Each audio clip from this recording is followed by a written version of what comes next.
Hello students, welcome to my channel. I am Nitesh, your maths teacher. Last video में मैंने आपको cross multiplication method के कुछ questions करवाए थे और फिर आपको दिए भी थे कुछ क्वेश्चंस। आई होप कि आपने वो कर लिए होंगे। आज जो है मैं उसी एक्सरसाइज के कुछ और एग्जांपल्स आपसे डिस्कस करने जा रहा हूँ, ठीक है। फिर उसके बाद ये एक्सरसाइज हमारी कंप्लीट हो जाएगी।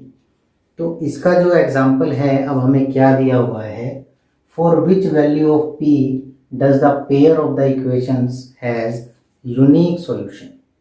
आपको दो इक्वेशंस दी गई हैं, कौन कौन सी?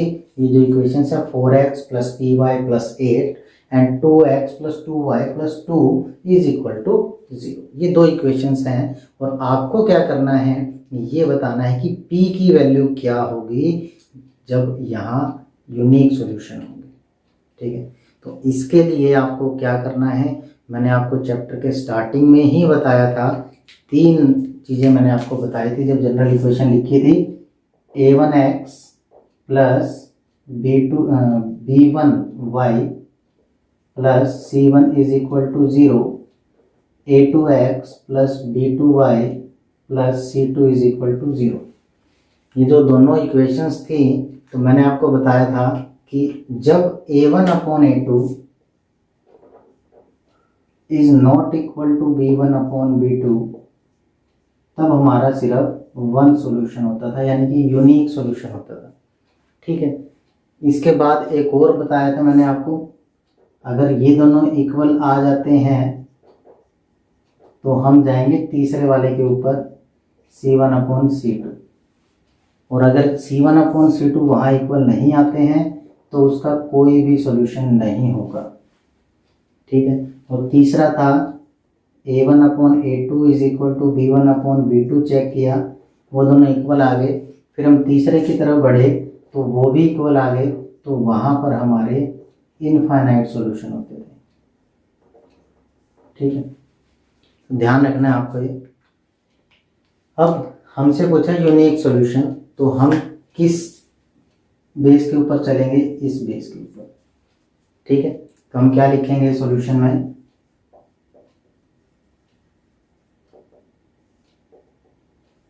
फॉर द यूनिक सॉल्यूशन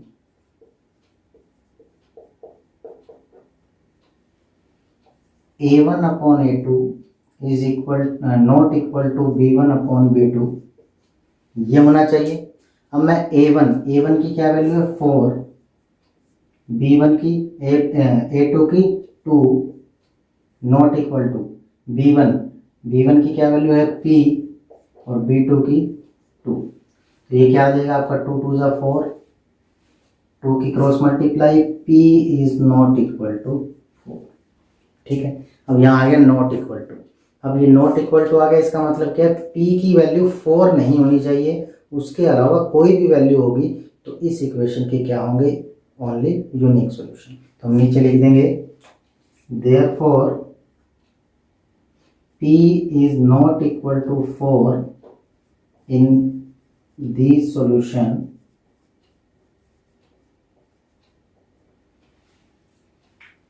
या इसकी बजाय इस तरीके से लिख लीजिए, except p is equal to 4, there will be any value of p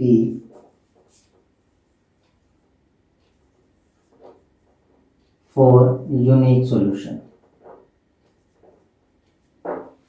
ठीक है। कोई भी वैल्यू होगी p की एक्सेप्ट 4, तो वो इस इक्वेशन को क्या करेगी? वन सॉल्यूशन देगी, यूनिक सॉल्यूशन देगी, ठीक है। तो ये था आपका पहला एग्जांपल। दूसरा एग्जांपल देखते हैं कि दूसरा एग्जांपल क्या है। नेक्स्ट जो एग्जांपल है, इसके अंदर आपको दिया हुआ है वही दो इक्वेशंस, लेकिन इस बार हमें चेक करना है कि किस वैल्यू, ये k दिया हुआ है, जैसे पहली इक्वेशन से आपकी kx plus 3y minus k minus 3 is equal to 0, और दूसरी इक्वेशन है 12x plus ky minus k is equal to 0।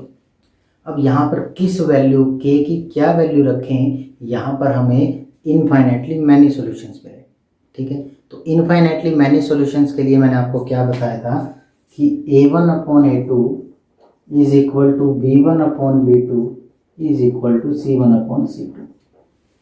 ये कंडीशन अगर सेटिस्फाई कर जाती है तो हमें क्या मिलेगी, उस इक्वेशंस की इनफाइनेटली मैनी वैल्यूज मिलेंगी। तो हम क्या लिखेंगे सॉल्यूशन में,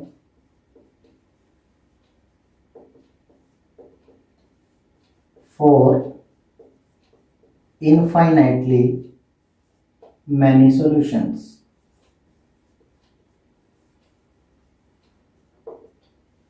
इनफाइनाइटली मैनी सॉल्यूशंस जब होंगे तो हमारे पास A1/A2 is equal to B1/B2 is equal to C1/C2।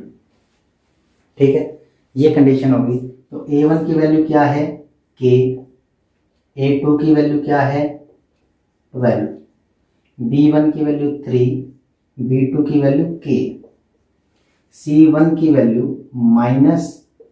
-K-3 और C2 की वैल्यू -K।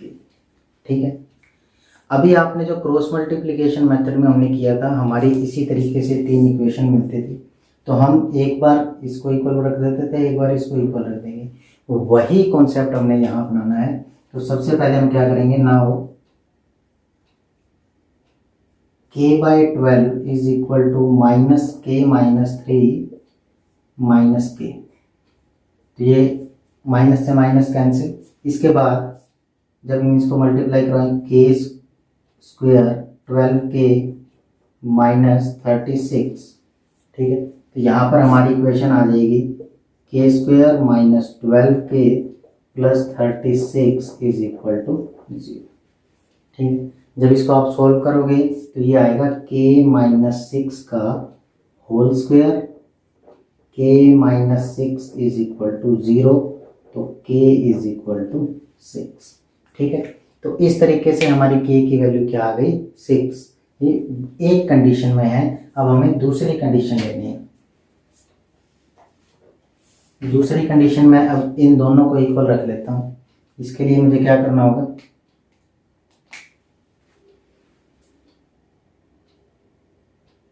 (3/K). यहाँ इसके बाद हम क्या लिखेंगे,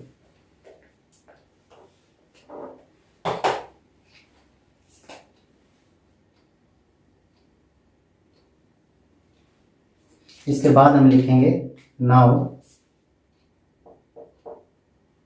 3/K is equal to -K-3/-K। तो माइनस से माइनस कैंसिल, K से K cancel, 3 is equal to K-3, तो K इज इक्वल टू 6। तो दोनों ही कंडीशन में हमारी वैल्यू आ रही है 6।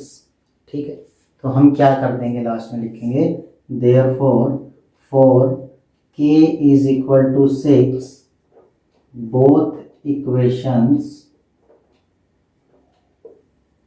have infinitely many solutions।